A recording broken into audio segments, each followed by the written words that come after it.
The following is a paid program by Zola Levitt Ministries. I like this interview. Here is Jack. There are two major divisions within Islam, the Sunni and the Shia.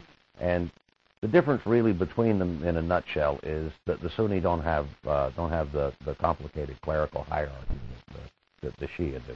The Shia follow Ali, who was the son of one of Muhammad's wives, where the Sunni they derive their theology from Muhammad. Right. It's Muhammad here, and then this is not Muhammad. That's really the basic difference between them. And then there's the third branch, which was Wahhabi, which was started by Sheikh Ibn Wahhab in 1790 something. Hence the word Saud.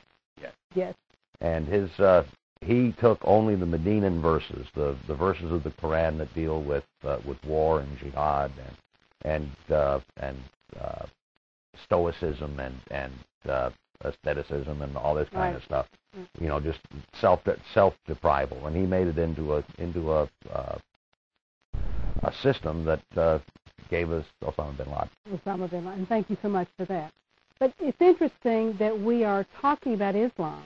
I know that Zola would say, you know, when God raises up a people, the devil raises one up also. I think we need to be very aware of who our enemy is. It's important to understand that we have the Old Testament and we have the New Testament.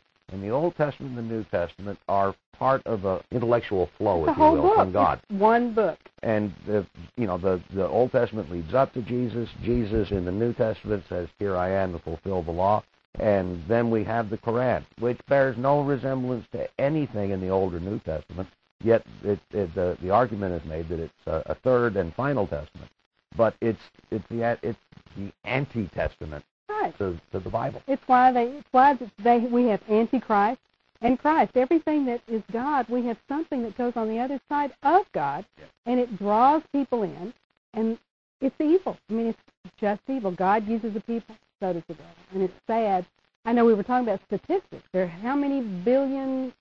There's 1.2 billion Muslims, depending on who you ask, but call it 1.2 billion. So if 10% of those were Wahhabs, it would be 120 million people. So it would be 1/3 the population, the entire population of the United States, are jihadists that would like to kill it. Right.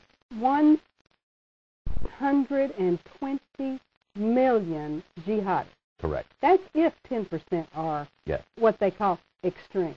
But then there's this issue of moderate, because I don't know what a moderate Muslim. How can that be? I don't know.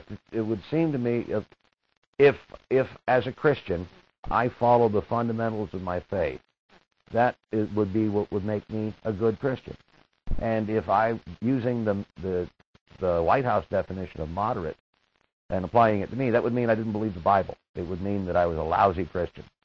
So the argument then becomes that 90% of all of Islam are like not very good Muslims. Right, and that's not what they're supposed to be. They're supposed to be really good Muslims, and if they are, then they're not doing this. They're praying 5 times a day. They're not eating pork. They're not drinking wine.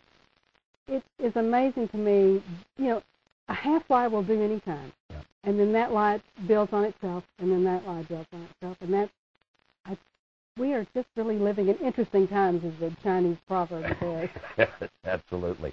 The thing about it is, if you're going to take the Quran at face value, and you're going to take the various hadiths that followed at face value, then the picture of a good Muslim is the guy in the post office with the $25 million bounty on his head. That's right. I loved in one of your columns that said, we have identified who our enemies are.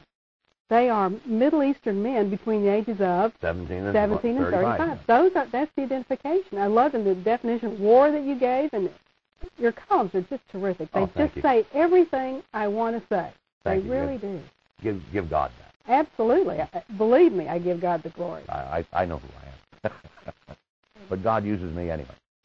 That's right. But He uses us in different positions, and I love that. We have cameramen. We have people that work in our office. We have people that work together. Jeff teaches. We're all one body. I can't do what somebody else does, and they can't do what I do. So we have to all work together to the glory of God, and that's why Christianity must be true, and it's equally why Islam must not be true. cannot be correct. That's right. What was it you said the other day? Christianity has to prove itself correct all the time. Everybody else believes Buddhism or they believe Islam. That's okay. They can be not historically correct. Christians are not allowed that, given that, not to be incorrect. That's because we, of all of the different religions, we're the only ones who found her alive. That's right. Amen. That's what makes it. That's what makes it different. There's none other name given under heaven by which we must be saved.